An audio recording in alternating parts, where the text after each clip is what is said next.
விவகாரத்துல முதலமைச்சர் என்ன செய்ய வேண்டுமோ அந்த நடவடிக்கைகள் எல்லாம் எடுத்திருக்காங்க அப்படின்னு சொல்லிட்டு ராமதாஸ் அவர்கள் ஒரு பக்கம் சொல்றாங்க. திமுக கூட்டணியில் இருக்கக்கூடிய திருமாவளவன் அவர்கள் வந்துட்டு காவல்துறை மெத்தன போக்கா இருக்கு, விஜய் மீது எந்த ஒரு நடவடிக்கையும் எடுக்கல, வழக்கு பதிவு தொடரல அப்படின்னு அவர் சொல்லியிருக்காரு. கூட்டணியில இருந்து கொண்டு இவர் சொல்லக்கூடியதையும் கூட்டணி இல்லாமல் இவர் சொல்லக்கூடிய விஷயங்களையும் எப்படி பாக்குறீங்க சார்? கரூரில் நடைபெற்றது என்பது ஒரு மிகப்பெரிய துயர சம்பவம். இந்த சம்பவத்தை அரசியல் ஆக்குவதோ இதன் மூலம் அரசியல் ஆதாயம் தேடுவதோ சரியான அணுகுமுறை என்பதுதான் என்னுடைய பார்வை. இதை கடந்து போகணும் அப்படிங்கிற போது இது தொடர்பாக விசாரணை ஆணையம் கேட்டிருக்காங்க. தமிழக அரசுமே ஒரு நபர் விசாரணை ஆணையம் போட்டிருக்காங்க. அந்த விசாரணை ஆணையத்தினுடைய அறிக்கை வந்ததுக்கு பிறகு என்ன நடவடிக்கை எடுக்காங்கன்னு பார்க்கணும். இதை தாண்டி பொதுவெளிகள்லையும் மற்ற திராவிட முன்னேற்ற கழகத்தை தாண்டி வெளியில் இருக்கிற பிரதான எதிர்க்கட்சி உட்பட பலருமே சிபிஐ விசாரணை கேட்டிருக்காங்க. பணியில் இருக்கிற உச்சநீதிமன்ற நீதிபதியோ அல்லது உயர்நீதிமன்ற நீதிபதி தலைமையிலேயோ விசாரணை ஆணையம் அமைக்கணும்னு கேட்டிருக்காங்க. இது எல்லாமே நியாயமான கோரிக்கை தான். அந்த ஒரு நபர் விசாரணை கமிஷனோட முடிச்சிடறாங்களா அல்லது சிபிஐ போகுதா அப்படிங்கிறத நம்ம பார்க்கணும். இப்போ இந்த விஷயத்தை பொறுத்தளவு என்னுடைய பார்வை என்னன்னா, இதில் எல்லோருக்குமே பொறுப்பு இருக்கிறது. குறிப்பாக பொதுமக்கள் கொஞ்சம் விழிப்புணர்வோடும் எச்சரிக்கையோடு இருந்திருக்கணும். இதை தாண்டி அரசும் காவல்துறையும் இன்னும் கூடுதலான கவனம் செலுத்தியிருக்கணும். பாதுகாப்பு குறைபாடுகள் இருக்குதுங்கிறது நம்ம பார்த்துருக்கிறோம். இவை எல்லாவற்றையும் தாண்டி திரு விஜய் அவர்களுக்கும் இதில் கூடுதல் பொறுப்பும் கடமையும் இருக்கிறது. ஒரு இடத்துல பெரிய அளவில் கூட்டம் சேருகிறதுங்கிற பொழுது போலீஸார் சொல்லியிருக்காங்க, ஒரு குறிப்பிட்ட இடைவெளியில் நிறுத்திருக்கேன், அங்கே ஏற்கனவே உங்களை காத்திருக்கிற கூட்டம், இந்த கூட்டமும் போனால் நெரிசல் அதிகமாகும் அப்படின்னு. நிச்சயமாக அதை ஏற்றுக்கொண்டு அவர் அந்த இடத்துல பேசியிருக்கணும். இன்னொரு காவல்துறை தரப்பில் என்ன சொல்கிறாங்கன்னா, அந்த குறிப்பிட்ட கால அளவில் வந்திருந்தாங்கன்னா இந்த அளவுக்கு இருந்திருக்காது, ஆனாலும் கூட ஒரு தாமதப்படுத்தி வந்ததும் ஒரு காரணம் அப்படிங்கிற மாதிரி சொல்கிறாங்க. எதுவாக இருந்தாலும் நமக்கு விசாரணையில் தான் தெரிய வரும். ஆனால் இந்த பிரச்சனையை நான் அரசியல் ஆக்கணும் அப்படிங்கிற மாதிரி அந்த அரசியல் புரிதல், அரசியல் பார்வை நிச்சயமாக இருக்கக்கூடாது அப்படிங்கிறத என்னோட பார்வை. இதில் பொதுவெளி சந்தேகம்னு ஒன்று இருக்குது. இந்த சம்பவம் நடைபெற்ற அன்று பாதிக்கப்பட்டவர்கள், அங்கிருந்து உயிர் தப்பி வந்தவர்கள் கொடுத்த அந்த பேட்டி இருக்குல்ல, அதுவானாலும் சரி, உயிரிழந்த குடும்பத்தினர் சொன்ன அந்த விஷயம், இவை எல்லாமே ஓரளவு ஒரு சந்தேகத்தை உருவாக்கி இருக்கிறது. இப்போ தாவேக்கா தரப்பில் சொன்னது மாதிரி இதைவிட கூடுதலான கூட்டம் திருச்சியில் வந்திருந்தது, அரியலூரில் இருந்தது, அங்கே நாகைப்பட்டினம், திருவாரூர், நாமக்கல் போன்ற பகுதிகளிலும் இருந்தது. இந்த இடங்களில் இல்லாத ஒரு அசம்பாவிதம் கரூரில் ஏன் நிகழ்ந்தது அப்படிங்கிறது தான் ஒரு பலத்த சந்தேகத்தை பொதுவெளியில் ஏற்படுத்தி இருக்கிறது. எனவே இந்த நிகழ்வை நம்ம எப்படி பார்க்கணும்னா, நிச்சயமாக ஒரு முழுமையான விசாரணை, நேர்மையான, உண்மையான, வெளிப்படையான விசாரணை நடைபெற்று அந்த விசாரணையின் முடிவில் எதனால் இந்த அசம்பாவிதம் நடந்து 40க்கும் மேற்பட்ட உயிர்கள் பலியானது என்பதை கண்டறிந்து அதன் மீது, அந்த அறிக்கையின் மீது நிச்சயமாக தமிழக அரசு உரிய நடவடிக்கை எடுத்து சம்பவத்திற்கு பின்னணியில் ஒருவேளை சதியோ அல்லது யாரோடைய தூண்டுதலோ இருந்திருக்குமே என்றால் நிச்சயமாக நடவடிக்கை எடுக்கணும் அப்படிங்கிறது தான். இதில் நீங்கள் குறிப்பிட்ட அந்த 2 பார்வைகள், தொல் திருமாவளவன் ஒரு அரசியல் இயக்கத்தை வழிநடத்தி வருகிறார். இது போன்ற ஒரு அசம்பாவித நிகழ்வு நடந்துவிட்டது என்றதுக்காக திரு விஜயை ஏன் கைது செய்யவில்லை, காவல்துறை ஏன் மெத்தனமாக இருக்கிறது என்பது ஏற்புடையது அல்ல. மரியாதைக்குரிய ராமதாஸ் அவர்கள் குறிப்பிட்டது மாதிரி காவல்துறை சம்பவம் நடைபெற்ற அடுத்த சில மணித்துளிகளிலேயே களத்தில் இறங்கிட்டாங்க. காவல்துறை ஆகட்டும் அல்லது அரசு துறையாகட்டும் மருத்துவத்துறையாகட்டும் எல்லோருமே. இது எல்லாவற்றையும் தாண்டி மாண்புமிகு முதலமைச்சர் அவர்களும் இரவோடு இரவாக அரசு துறை உயரதிகாரிகள், காவல்துறை உயரதிகாரிகள், மருத்துவத்துறையினர் அவ்வளோ பேரையுமே கலந்து ஆலோசித்து உரிய நடவடிக்கையை எடுத்திருக்கிறாங்க. உடனடியாக இரவோடு இரவாகவே அந்த விசாரணை ஆணையமும் அமைச்சிட்டாங்க. இந்த ஒரு நபர் விசாரணை ஆணையம் நிதியரசர் அருணா ஜெகதீசன் தலைமையில் போட்ட உடனே அவங்களுமே விடியறதுக்குள்ளே போயிட்டாங்க. இதுதான் அந்த பரபரப்பு, இந்த பதற்றம் ஏன் மற்ற பகுதிகளில் இந்த மாதிரி நடந்த நிகழ்வுகளுக்கு அரசு இப்படி நடவடிக்கை எடுத்திருக்கா அப்படிங்கிறதும் ஒரு சந்தேக பார்வையை கிளப்பியிருக்கு. நம்ம கள்ளக்குறிச்சி, அரக்கோணம் போன்ற பகுதிகளில் நடைபெற்ற அதில் இந்த அளவிற்கு தீவிரம் முனைப்பு காட்டவில்லையே அரசு, அது அப்படி சொல்கிறாங்க.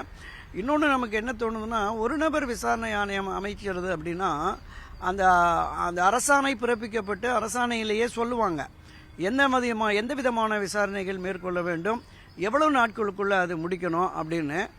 குறைந்தபட்சம் நான் அறிந்த வகையில் இந்த ஒரு 10-40 ஆண்டுகளாக நான் ஒரு பத்திரிகை துறையில் இருக்கிறதுனால இது மாதிரி ஒரு நபர் விசாரணை ஆணையம் அமைக்கப்பட்ட குறைந்தபட்சம் ஒரு வாரம் எடுத்துக்குவாங்க அவகாசம். அவங்களுக்கு வந்து அலுவலகம் போடணும், அவங்களுக்கு வாகனம் கொடுக்கணும், அந்த டிடிபி ஆப்ரேட்டரு, உதவியாளர்கள், கிளர்க்கு அதெல்லாம் நியமிச்சுட்டு குறைந்தபட்சம் ஒரு வாரம் கழித்து தான் இருக்கும். ஆனால் இரவோடு இரவாக ஆணையம் அமைக்கப்பட்டு அதிகாலையிலேயே அவங்க போய் சம்பவ இடத்துல விசாரிக்கிறாங்க. அப்படிங்கிற போது விசாரிக்கட்டும், விசாரித்து உண்மையை கொண்டு வரட்டும், எந்த மாற்று கருத்தும் இல்லை. இந்த பரபரப்பு, பதற்றம், அவசரம் அரசுக்கு இருப்பதிலும் நடைபெற்றது கரூர் என்பதாலும் ஒரு மிகப்பெரிய சந்தேகம் இருக்கிறது. இந்த சந்தேகத்திற்கெல்லாம் இந்த உயர்நிலை விசாரணை ஆணையம் என்ன விதமான விசாரணை நடத்தி எந்த விதமான அறிக்கையை கொடுக்க போகிறது என்பதை பொறுத்து தான் இருக்கும். அது வரைக்கும் இந்த கேசியங்கள், இந்த வதந்திகள் அங்கே பரப்பப்பட்டு கொண்டிருக்கும். அவர் உண்மையிலேயே விஜய்க்கு இதற்கு பொறுப்பு இருக்குங்கிறத நம்ம முதல் சுற்றில் சொல்லியிருந்தேன். அவர் இந்த கூட்டத்தை கட்டுப்படுத்துவதற்கு அவருடைய கட்சி அரசியல் ரீதியாக தன்னுடைய அந்த ரசிகர்களை தொண்டர்களாக்கி ஒரு கட்டுப்பாட்டுக்குள்ளே கொண்டு வரணும். நம்ம பார்க்குறோம் பல்வேறு பகுதிகளிலுமே அவருமே தொடக்க முதலே ஒரு அறிவிப்பை வெளியிடுகிறார். இங்கே வந்து கர்ப்பிணி பெண்கள் வர வேண்டாம், பெண்கள் குழந்தைகளோடு வர வேண்டாம், வயதானவர்கள் வர வேண்டாம் அப்படிங்கிற மாதிரிலாம் சொல்லியிருக்காரு. அதை வந்து ஒவ்வொரு இடத்துலையுமே இதை சொல்லி அந்த கட்சியினுடைய மாநில, மாவட்ட, நகர, ஒன்றிய நிர்வாகிகள் இதை தாண்டி தொண்டர் படையினர் 500, 1000 பேரை கொண்டு வந்து கூட்டத்தை கட்டுப்படுத்தணும். என்னை பொறுத்தளவில் இந்த கரூர் நிகழ்வில் அவருமே அந்த பேருந்தில் ஏறி பேசுகிற போதே நெரிசல் கடுமையாக இருக்க அவரே பார்க்குறாரு.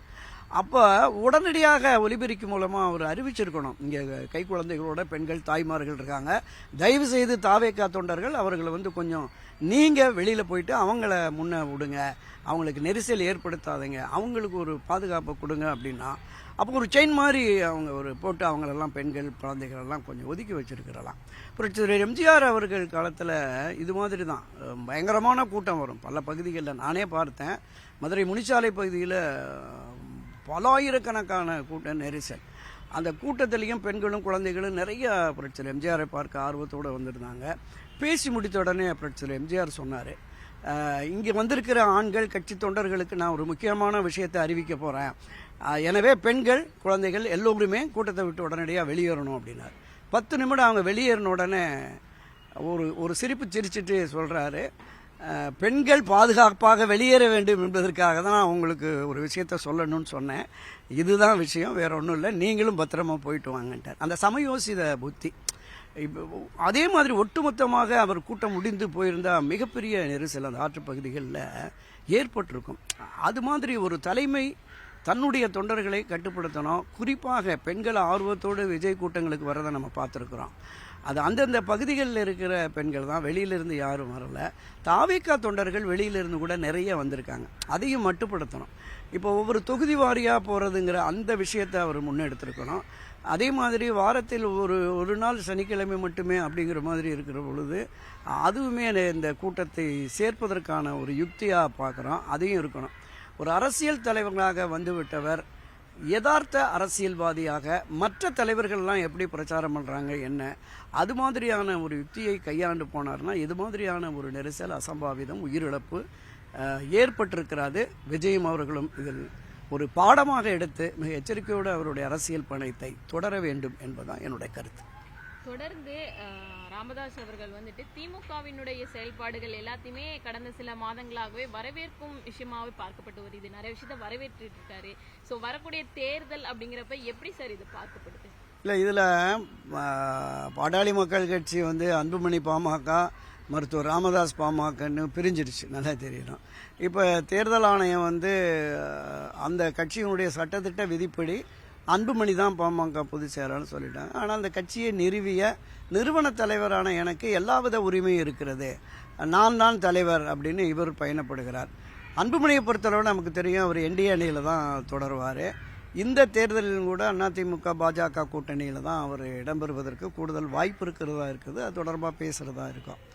அப்போ திரு ராமதாஸ் தனியாக ஒரு பாமகவை கொண்டு செலுத்தி அதற்கு திமுக ஆதரவு நிலைப்பாட்டை எடுத்து அங்கே ஏதாவது இடங்கள் பெறுவதற்கு, இந்த கூட்டணியை இணைவதற்கு முயற்சிக்கிறாரா அப்படின்னு தெரியல. அப்படி முயற்சித்தால் அங்கே ஒரு சிக்கல் இருக்கிறது. விடுதலை சிறுத்தைகள் ஏற்கனவே அங்கே இருக்கிறாங்க. பாட்டாளி மக்கள் கட்சி இருக்கிற அணியில் நாங்கள் ஒருபோதும் இடம்பெற மாட்டோம் அப்படின்னு விடுதலை சிறுத்தைகள் தொடர்ந்து பேசி வருகிறாங்க. அண்மையில் கூட திருமாவளவன் அதை தெளிவுபடுத்திட்டார். எனவே இந்த அன்புமணி பாமக, ராமதாஸ் பாமக இரண்டையும் இணைத்து அதிமுக என்டிஏ அணியில் அந்த கொண்டு செலுத்துவதற்கான அந்த பூர்வாங்க பணிகளை பாஜகவினுடைய மேலிடம் எடுத்து வருவதாகவும் நமக்கு தகவல்கள் தெரிகிறது. இதைவிட கூடுதல் தகவலாக டிவிகே தமிழக வெற்றி கழகத்தையுமே இந்த அணிக்கு கொண்டு வரணுங்கிற முயற்சி மேற்கொள்வதாகவும், அது தொடர்பாக டெல்லியில் பேச்சுவார்த்தை நடக்குது. இங்கேயுமே சென்னையிலுமே தாவேகாவினுடைய முக்கிய நிர்வாகிகள் பாஜக நிர்வாகிகளோடு பேசியதாகவும் ரகசிய பேச்சு நடந்ததாகவும் சொல்கிறாங்க. 2026 சட்டப்பேரவை பொது தேர்தலை பொறுத்தளவில் இந்த தேர்தல் என்பது இதுவரையிலும் தமிழகம் சந்தித்திராத ஒரு தேர்தலாகத்தான் இருக்கும். ஒருவேளை மீண்டும் திராவிட முன்னேற்றக் கழகம் ஆட்சி அமைக்குமே என்றால், அப்படி அமைப்பதற்கு இந்த அதிமுக பலகீனமான அதிமுக, அந்த பலகீனமான அதிமுகவோடு வலுவான கூட்டணியும் இல்லாத ஒரு சூழலில் எதிர்கொண்டால் நிச்சயமாக திமுக வருவதற்கு வாய்ப்பு இருக்கிறது. நான் குறிப்பிட்டது மாதிரி தமிழக வெற்றி கழகம், அதிமுக, பாஜக தலைமையிலான என்டிஏ அணி, இதில் அன்புமணி வருகிற பொழுது நிச்சயமாக தாவேகா தலைவர் விஜய் சொன்னார்ல, அது மாதிரி ஆட்சி அதிகாரத்தில் பங்கு என்ற நிலைப்பாட்டுக்கு வந்து ஒரு கூட்டணி ஆட்சியை கூட உருவாக்குவதற்கு வாய்ப்பு இருக்கிறதாக நான் பார்க்குறேன்.